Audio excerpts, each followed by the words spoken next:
I just wanted to say a brief word about multi-core performance. So Psi4 works on multi-core machines, and it has for a long, long time. It's mainly leveraging OpenMP, but most of the developers have been developing on boxes with 4 or 6 or 8 cores, and so we haven't looked very carefully at mini-core machines. So that's something I'm really interested in doing, and I've purchased 2 machines for the group just really to be dedicated and available for code testing and special case kind of stuff.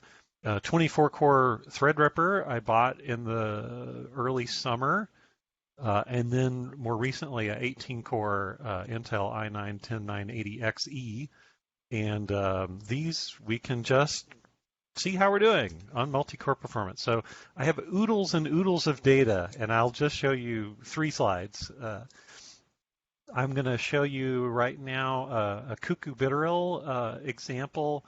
I don't remember how many atoms it is, but it's not tiny and it's not gigantic, just Hartree-Fock. Here's this 24-core AMD machine, and I want to advertise a really nice toolkit developed by my grad student Zach Glick, and then tweaked a little bit by me, where we have a timings repo where you can automatically generate all these graphs out of the Psi4 .time files. So you can look at the runtime as a function of the number of cores, and then the speed up as a function of the number of cores, and then the efficiency is just another way to look at the speed up. And it color codes it based on what piece of the code or what subroutine, is taking the time. So in this one, for example, I can see that the blue and the orange take a lot of time. The blue is the so-called K1 part of the JK object and forming G, and then the orange is the K2 part. So it's the exchange that's taking all the time, and that won't be a surprise to a lot of you. And so what we're going to do over the next few months is try to analyze how we're doing and look for hotspots where a little bit of work to improve the parallelization may speed things up. A big picture conclusion from this AMD time is that the speed up isn't great. So ideal is the dotted line in gray.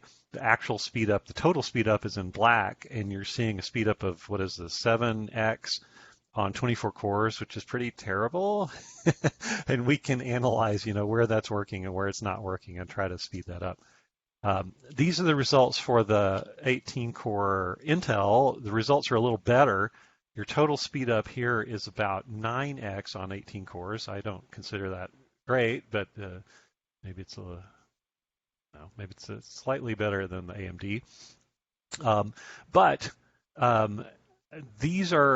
Although these are the actual real-world speedups we see for this test case, one has to take this with a grain of salt because, as many of you know, all these machines have turbo boost technology where if you're running on only one core, you can boost that core's clock speed higher than it can run if you're running flat out on all 18 cores. And so you will never reach an 18x speed up because the hardware is incapable of providing it. So I turned off the turbo boost and regenerated that last graph to get a little bit more of a fair to the programmer analysis. And here you can see that for the purple and the blue subroutine, so K1 and whatever purple is, some construction of integrals, we're getting really good speed ups like 17x and 15x. Those are great. We get a little dip on the orange part, that's the K2. Maybe we can improve that. And then the total speed up is whatever that is, about 11x on 18 cores. So we're going to try to work on improving this a little bit, and I would welcome and encourage anyone else who's interested in these kind of topics to jump in and help us out. And I would be happy to provide this timing suite to anyone and everyone who wants it. If you're developing some new code, I think it would be really great to try it out on more cores than our normal 6 or 8. And I would be happy to make some computer time available on these boxes if you don't have an 18-core box lying around that you'd like to try things out on. So that's all I wanted to convey.